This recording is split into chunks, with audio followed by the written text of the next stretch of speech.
Namaskar, I'm Ashok Vyas. Welcome to Insight with Ashok Vyas, and today is a historical day. When I say historical day, there are some changes that happens in the course of our lives, in the course of our programming. Each day is a creator of history of human race in a special way. The way we smile, the kind of sorrow that we experience, the way we react to what is happening around us in the world, all that goes in the making of the history. And there is one history which we have left behind, there is one history which we are creating right now through our actions and reactions.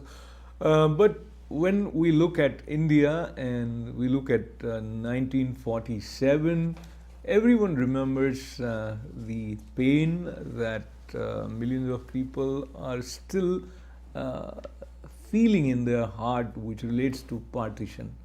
The image that you see behind me is the image which tells us the way people walked for miles with lots of hardships, and they were running for their lives. What was it that happened to them when we talk about the border of Bengal? Fortunately, I have the pleasure of welcoming a couple. Both of them not only have been through some life, what should I say, crucial experiences of life, but have also been active in the academic side of the world. So first, going by the traditional way, I take this opportunity of welcoming, as we say, ladies first. So Dr. Shefali Sengupta Dastidar ji, स्वागत है आपका, welcome. Namaskar. Namaskar, Ashok Babu. Thank you so very much for inviting us and giving the opportunity. And this is a unspoken stories that we are trying to document it. Yeah. And Dr. Shefali, allow me to interrupt you and also bring in another face for our viewers. And I will also show this book which both of them have written together, and it is called Memoirs of Homeland, Refugees of 1947, Bengal Partition in India. And both of them are co-founders of an important organization called Indian Subcontinent Partition Documentation Project, Inc. So partition documentation is, if I say, the passion of Dr. Shachi Ghosh Dastidar ji also. Shachi ji, welcome. And with your permission, let me share a tidbit of information about both of you from the flap of the book. And I'll just be quick in mentioning that in addition to their work in different places, that includes Kazakhstan, Uttar Pradesh, Shachi ji and Shefali ji is doctorate in urban and regional planning from the Florida State University. She's a she did postdoc diploma from Harvard, masters from the Indian Institute of Technology, a lot of places at Kharagpur that they have studied, another master from Calcutta University. How much she wanted to read, and then she authored Regional Disparities and Regional Development Planning in West Bengal, and she has received many awards. Undoubtedly, she also is founder of Probini Foundation, and which helps 33 schools for the poor in Bangladesh and in West Bengal, Assam and Mizoram state of India. She, as I mentioned, is co-founder of Indian Subcontinent Partition Documentation Project. She belongs to a Hindu refugee family from East Bengal, Bangladesh. So before I go to the introduction of Shachi ji, Shefali ji, let me catch the last line. Hindu refugee family from East Bengal. So do you recollect, were you present during the partition days, anything that you heard from your family members? No, I was told that we moved before 1947. So all these stories was told. And we used to have extended family when we moved as refugees. We were in my maternal uncle's house that was in North Calcutta, and then we moved to Midnapur where my father was a medical doctor.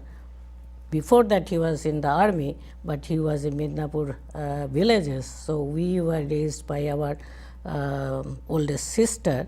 My mother passed away when I was a toddler, so that's how we grew up. Yeah. And Shachi ji, allow me to mention that you also You are a distinguished service professor of State University of New York, and Shachiji has taught in Florida, Alabama, Tennessee, Kazakhstan, India, and Ireland.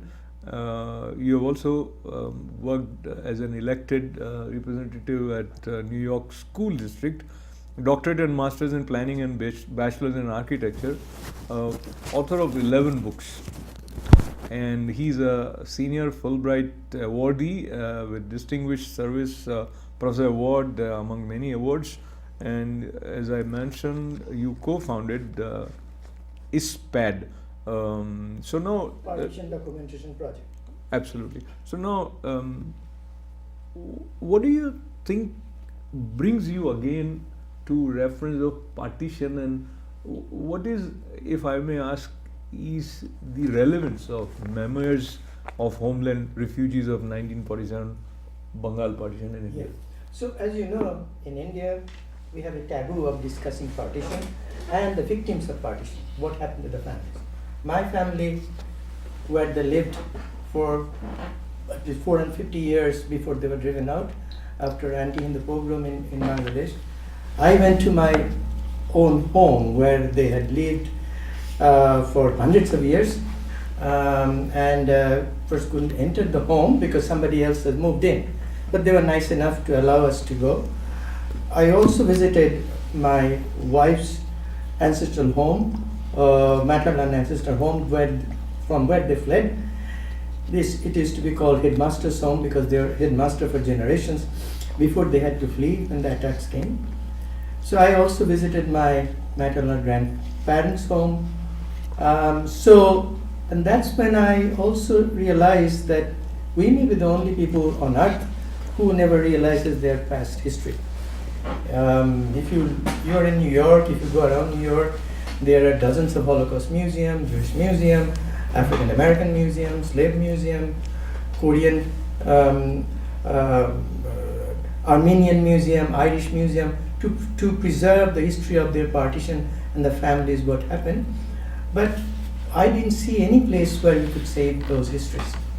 So when we started this project unknowingly, when we did this book, 1982 to 84, we interviewed Hindus and a few Muslims who came from India to Bangladesh to save their stories. They were very eager to say why they fled.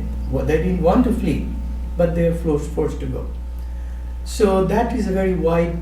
Sorry to interrupt, Dr. Shachiji, I'll come back to you. Shefali, you have about 24 stories or more? 22 stories. 22 yeah. stories. We have 22 stories. So as you were talking to these people, any person, the way he narrated or she narrated their story, it stayed with you longer than others, or there is a common theme? Of course, the theme of partition is there, yet any unusual thing that you observed while talking to these actually, we interviewed 22 people, and the last one, that is my, we actually didn't say the actual name, but this is my mother-in-law's interview, and how she moved from as a child, how she moved one place to another place, then she was married another place, and whole family was forced to move, and that was the due to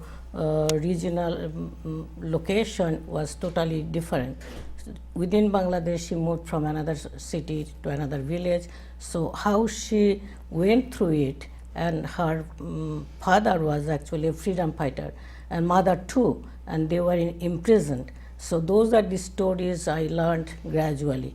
So this is the story. Yeah, there are basically we picked up 35 to 40 questions, same questions, but different ways they expressed, and we learned a lot. Their sufferings, the killings, how they were forced to move, but there was no help. How the miles after miles people walked, as we were showing. So these are the stories that we picked up from 22 persons, and these are all our within families or close friends. Mostly. No, Dr. Shachi, back to you. When you were mentioning that we are the only people, or like refugees, Hindu refugees from in Bengal and other places, we somehow do not look back towards our history, and we shy away from touching that time zone which is uncomforting. And is it typical for a particular race, so to say? And there must be some logic. And allow me to add, as we became independent in India, we haven't encouraged study of our history from the point of view of the atrocities that were committed on people over there. Not only that, yeah, but let me first add one quick thing. One is we interviewed about 70 to 75 people. It's on tape, of which 22 were published, word by word, what they say. So yes, it is quite serious in terms of even in very prominent universities in India. There are places they would privately, they would really have very nice words, but they wouldn't invite you to speak. Even if I can go on, I'm not going to name here, but yes, because during my another Fulbright, I was in India, I lived within a campus of a very elite university, but then they would censor you. They wouldn't be allowed to say. Why was that? What do you think? I think it is a different kind of racism. We don't call racism communalism. It's communalism of the left, communalism of the right. Not to say these things, because I just interviewed some very top politician from Bengal who claims to be an atheist, who is already from Bangladesh. Then I said, if you are atheist, why haven't you left your home? You shouldn't have a problem living with Muslims as you have with Hindus. So if that is not a different kind of, America we call racism, it's a communalism, I want to know what it is. He says, I don't want to answer that question. So it's a very peculiar, extremely peculiar. We are not even taught the history as it happened.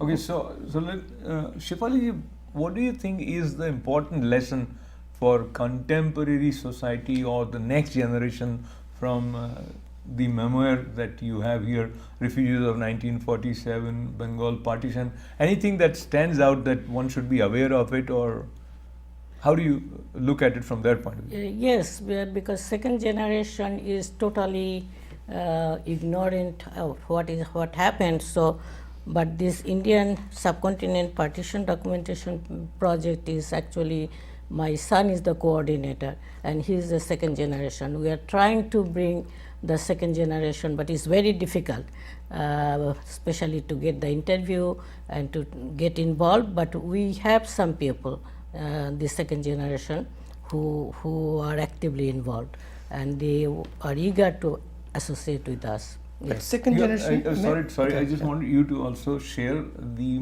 mindset or the space from where you come when you found the Probini Foundation, and then you are helping in the field of education even those who are in Bangladesh. Yes. So there is, I would say, you have a sense of uniformity in terms of the flow of your compassion.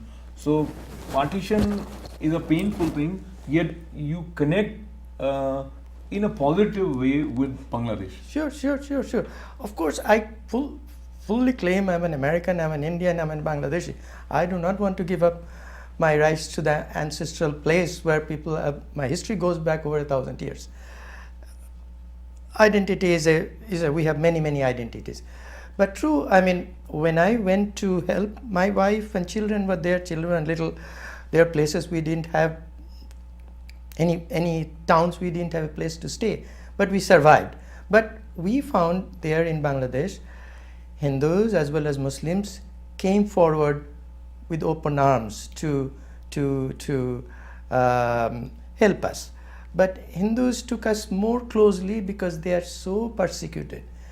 They are persecuted on a daily basis. They are harassed on a daily basis. So they saw us as if like a new saint or something. Actually, there are places they have built a building in her name. There's a place, her picture is hung amongst other luminaries of Bengal. There's a place they have put my bust into one school, and there is another school they have built in my name, college building in Bangladesh. So that it's really that's how they feel. They have been absolutely helpless. There are secular Muslims who tried to help, but Indian seculars never helped them. So they thought we are there to help, which he did, and we have built 9 buildings there. We started selling cup of tea here in New York for 50 cents, and all those built places have really created major change, social change. So these buildings you said you built, they were for what? For education? For generally, yes, all education. Generally, they are either schools or dormitories. Dormitories for boys or girls, or they're schools. Schools that are open to all, but there are places that are run by ashrams, and these are the places where even Hindus and Muslim parents want to send their kids to this because they give very good education. Plus, we also give scholarships there to poor children, and also teachers in some cases. So that's through Probini. But so Shefali, this Probini, is it exclusively working for Hindu community in Bangladesh, or the scholarship that is offered, it is for everyone? No, it is for everyone. Especially they pick up the student. We do not select the students. When we assign the scholarship, like in Kolkata Center, they picked up a girl. The first girl was a Muslim girl. So it is anybody. They pick up the student. They also pick up the teacher salary, whoever they are going to give. So it is nothing related to religion. When you say they stands for? The school, the institute. I see. They are the one they decide. And based on your interaction with people, and you have kept in touch with Bangladeshi Hindu community also, there have been news reports now and then, and there were some bloggers who were liberal in their approach, faced some attacks and all.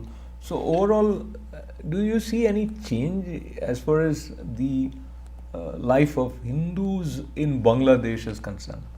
Unfortunately, this situation is very bad, and we are really worried. And especially there is a advocate, Rabindranath Ghosh, who helps the minorities.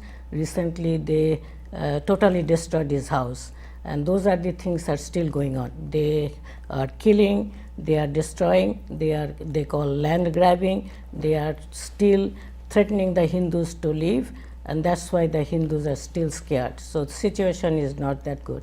Yes. So now jumping to the contemporary reference for a little while, maybe deviating from your book's reference, Dr. Sechi, these Rohingya Muslim refugees are also now in India in a big way from Myanmar, and Bangladesh have also accepted many of them, and this has been an international news, is it? But they have not accepted anyone officially.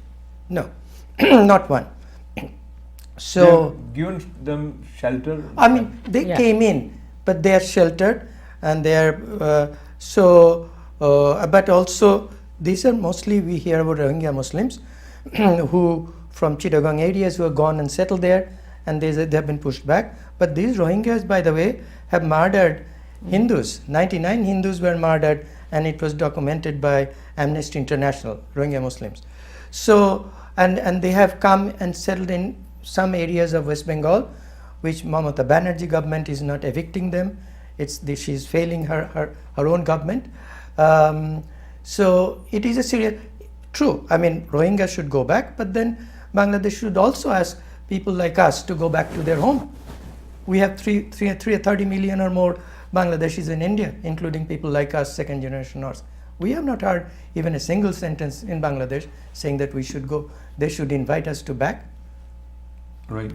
So I go back to the same question with you, Shefali ji. In terms of the lessons from history, who should formulate some strategic steps to reshape the course of events that are unfolding and redesign a potential future? From that point of view, when you look at India and Bangladesh and Indian American community here, is there any specific thing that you would like them to do? Well, there are quite a few organizations that try, but it is the government who should take much stronger action. We feel like that is not happening. And the land grabbing is still from the same political group. They are doing that, and they, instead of helping the minorities, there should be strong policies from the government. And the organizations are taking part, they are helping, but that's not enough. There should be coming from the government policies. So this land grabbing that she's referring to, this is in Bangladesh or in Bangladesh. Bengal? Bangladesh. It's coming in West Bengal. It's now happening in West Bengal also, no question. But I feel, in addition to that, I feel there's role for us also. We go and do pujas in temple, mandirs. We go and pray at mosque or in the churches we go. So that's fine. But I think we have a role to, as a group, as individuals, even those churches, mosques and mandirs should protest, as well as other civic organizations, that this shouldn't be allowed to happen. And also we should work very closely with there are very open-minded, pro-secular Bangladeshi Muslims as well as Hindus to work with them. In West Bengal, we do not have open-minded secularists anymore, very few. But so there is bridging can be done, but we have not done that, because as she and I have gone, these are the people who gave us shelter, protected us, and that's how we can see it can happen. Things can be done. We have not protested against the when things in Bangladesh. Sir, you both are more aware, so let me ask, some of our viewers must be thinking, in what way our protest is going to make a difference and where the protest. So if you are here in New York and something happens in Bangladesh or West Bengal, and how you see potential true relations? like Bangladeshi Muslims recently protested at various embassies asking Rohingyas to go back. I have not seen any Indian groups or Indian Bengali groups or Hindu groups doing the same thing here in New York, asking various embassies or consulates or newspapers. New York Times, for example, hasn't printed a single story of sorrow, which is very shocking to us, because over in my account over 49 million Hindus are missing from Bangladeshi census from 1947 through 2001. When population, we were 1/3 of the population, it came down to 12%. We are down much below. But nobody has. So, Shefali, what is the reason why Hindu community, as he's mentioning, never comes up with a collective voice of protest? And if I may also add, looking at the time limitation, do you see any difference in terms of gender role? So maybe men are more vocal, women are more vocal, something like that? Well, from our experience, we see there are some organizations, there are some activist group, but women are very limited number. We are talking the last gathering at Ishpat office, I was the only woman when Mr. Ghosh presented his stories in Bangladesh. So this is a very serious issue. Yes, there is women are missing, and men activists are there, but they are not that active. They have to come forward more regular basis.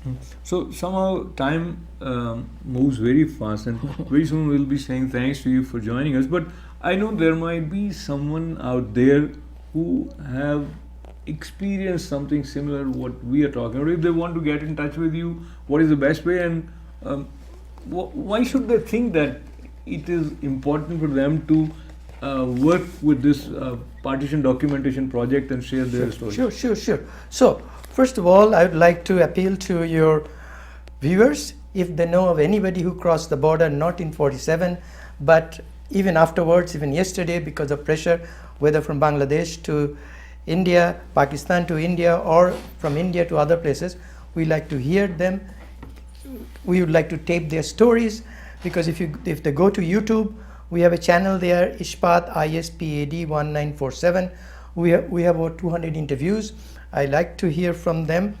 If they would like, they can email us, Ishpat ISPAD 1947 @gmail.com, or call us at 917-524 0035.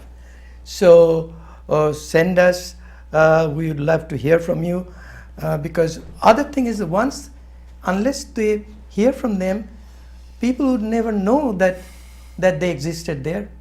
Absolutely. So I appreciate your presence, Dr. Dastidarji and Dr. Shefali. Dastidarji, and I commend you for coming up with this book, Memories of Homeland Refugees 1947, Bengal Partition in India, and what lessons we learn from history is important, and it is also important that we make ourselves aware about where we are coming from in terms of what our forefathers, our previous generations have faced in helping us come to this point where we can breathe freely, and we also have access to resources which enables us to print books or to publish through different forums.